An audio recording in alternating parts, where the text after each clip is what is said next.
Hey guys, I'm on Chris's camera right now, which is actually a little interesting because, oh, lighting.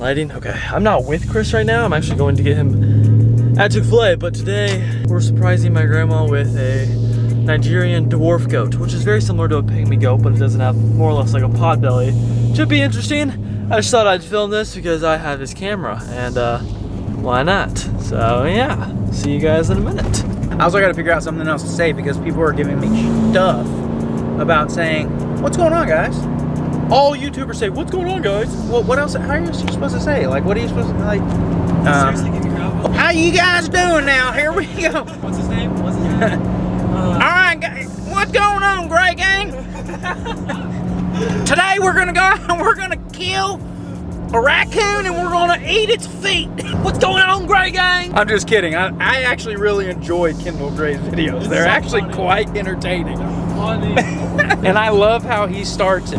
What's going on, Gray Gang? Do you see this right here? Let me show you what I got right here. Hold on one second. I am like totally attacked by a gray squirrel and I'm gonna kill it and we're gonna cook it and then we're gonna eat it. Hey KG, if you happen to come across this video, which I doubt you will, we actually really love your content. In fact, Finatic would love to do a collaboration with you, so hit me up and we'll make that happen. We'll come out and see you. Anyway, right now we are on I-35 northbound towards Oklahoma because we're going to pick up a Nigerian dwarf goat that is going to be loved and taken care of by Brenton's grandmother. However, that is not going to be the main focus of my video today. Today, we're actually going to be building yet another guppy breeding tank. Why is that, you ask? Well, you don't love it. You do love it, but also, I came home to a surprise, and that was the fact that Brenton had taken my guppy tank in my tank room and completely emptied out all the plants and all the guppies into his breeding tub in my tank room. Yeah. That's what he did. So now we need to start another guppy breeding tank. However, we're gonna do a different strain of guppies this time, and you will see those shortly.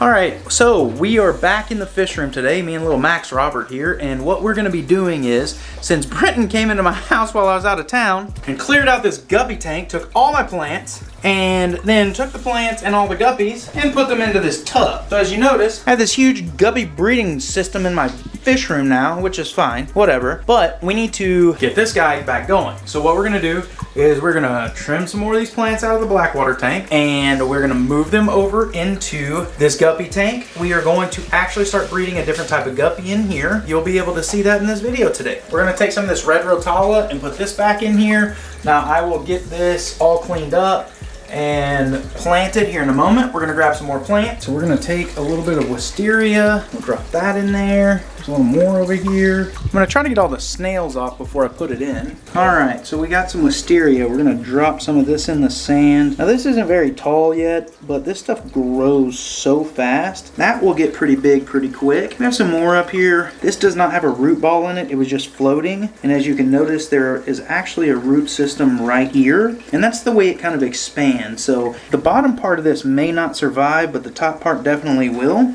But it'll give a little bit of cover. See, this is how it kind of looks once you break it off. So this has become a whole plant on its own. So we'll bury the roots here. Get rid of the snail. This snail. Hornwort that's growing right there. So that'll pick up and grow. Some more wisteria. So I'll let these fragments float because they will in fact grow. I'm going to take some of this hornwort out of this tub here because it is not doing well in here. This is new growth on the hornwort right here. This stuff grows really, really fast when it has proper lighting. So we're gonna put this back in that tank and this will take off growing very quick, way before we have babies. All right guys, so we have got the plants in here. There's not a whole lot of plants, but these will grow significantly.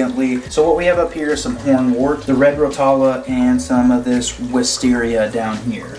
I wanted to make sure that I at least give you the plant names. But you notice, if you can see, there is one lone baby guppy in here that must have been in the plants when I moved them, so we're gonna leave him in here. He'll be fine. And yeah, he'll actually be safe until we get the other guppies in here, but he'll still be okay. So we'll let him kind of grow up in this tank, and we'll see how that works out. We are at the point where we need to grab some guppies. So what we're gonna be breeding in here is they look like blue tuxedo males. However, they are not really blue. They're more purple. So I'll show you those here in just a moment. These things are almost, there we go. You can see them, they're almost a purple tuxedo.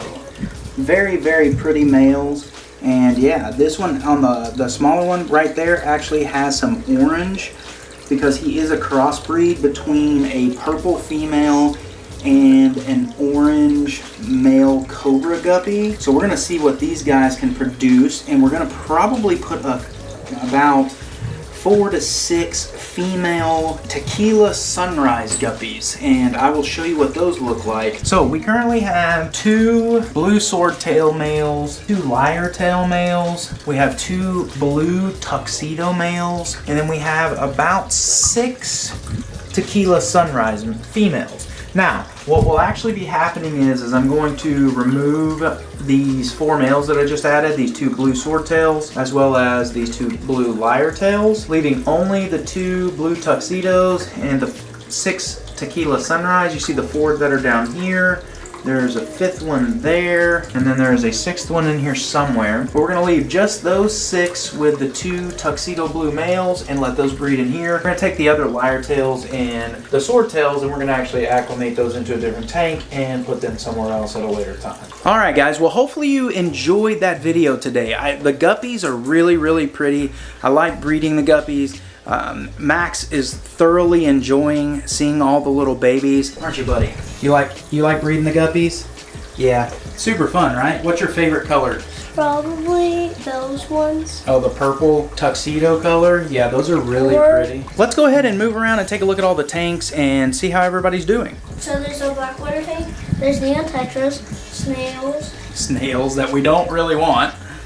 And a betta, he's right there. What kind of betta? Paradise betta. And we also have the hill stream loach in here somewhere. He is, oh, there he is. The hill stream loach always stays back behind the bubble wall. The whole purpose of me installing the bubble wall was specifically for the hill stream loach because they like a lot of high flow. Now they're supposed to be kept in cooler water. This water is about 74 degrees, which is within range for technically both the betta and the hill stream. But I've had this hill stream loach in here for about 4 months and he is doing fantastic. He's grown the way he should. He eats well and is doing perfectly fine. Moving down to the turtle tank, there's the little pink belly side neck. And then we have neon tetra. We do have some neon tetra back there. And then we have a snail and an Odo catfish, as well as a pleco, but most of the times they're always back up underneath the waterfall. You see them very rarely out during the day. The snail you will, but the catfish and the pleco you hardly ever see. But this turtle tank is looking great. All the neons are looking good. It looks like we may have actually one Buenos Aires tetra in there. I'm not sure how he got in there. And then we have the white betta, the female white betta, and the blue male betta. We're waiting for him to, they're really just acclimating with each other and we're waiting for a bubble nest to come out because we're gonna breed them, right? Yeah. Yes. Then moving over here to the indoor pond. The indoor pond is looking great. There is the Oscar, Mr. Cricket Eater there. There is a knifefish and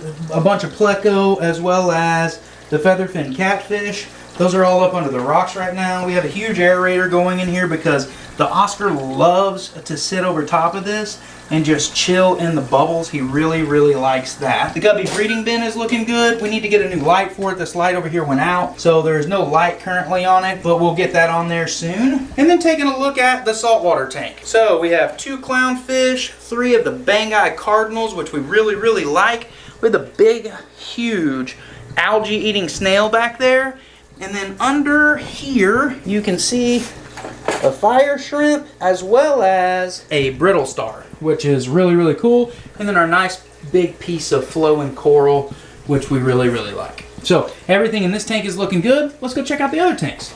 All right, the Guppy breeding tank looks fantastic. There's our endlers and our females. Everybody in here is looking good. This female is totally pregnant and was totally pregnant before we put her in there.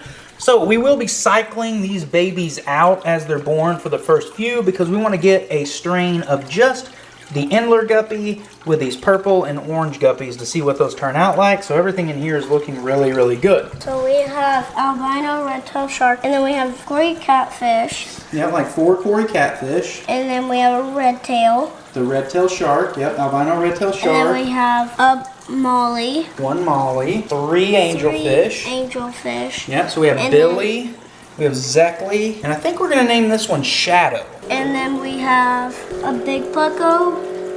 That's a little pleco. And then the big pleco back there. Yeah, and we have all the Serpe tetra, which that Serpe tetra right there is actually a little different. All the other Serpe tetra look just like Serpe tetra. This one is actually, it looks like it may be a hybrid of a long fin Serpe tetra. Then we have all the Buenos Aires tetra. And then there's a yo-yo loach in here. There's a Bumblebee Catfish, which he always stays in the background. I actually feed the Bumblebee Catfish the shrimp food simply because he doesn't ever come out, and I just drop it behind the background and make sure that it actually gets eaten. He does really well on that.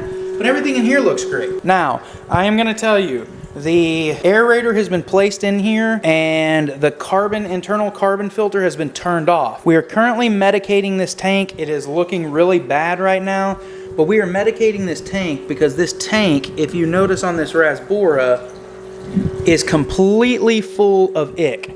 I came home and every fish in here is covered in ick. So we're trying to treat this whole entire tank with ick. So what we're going to do is we're actually gonna end up having to break this tank down. I'm gonna take all of these Rasboras, all of the tetra out. We're going to quarantine them. We're gonna take the rock, the substrate, the driftwood, the filter, and we're gonna fully clean it and sterilize everything, rescape this tank and start over. Hopefully all of these fish make it and the treatment works. We have had a couple of deaths from the ick in here. I have had many fish with many cases of ick, and I've never seen it spread so fast as I've seen in this tank. We're trying to treat it. I don't know where it came from. I haven't added anything to this tank other than these guys and the 2 catfish, which all came from the same tanks. One of them must have had it and it just blew up and now is taking over. So we're gonna be treating this tank and taking care of this thing, breaking it down, but yeah, we'll see how this goes. Well, hopefully you guys enjoyed this video today, and you know, hopefully you're enjoying the content. And if you have any video suggestions or ideas, definitely send me a DM or a message on Facebook, or you can comment below and just let me know. With that being said, Little Max Robert has something to say.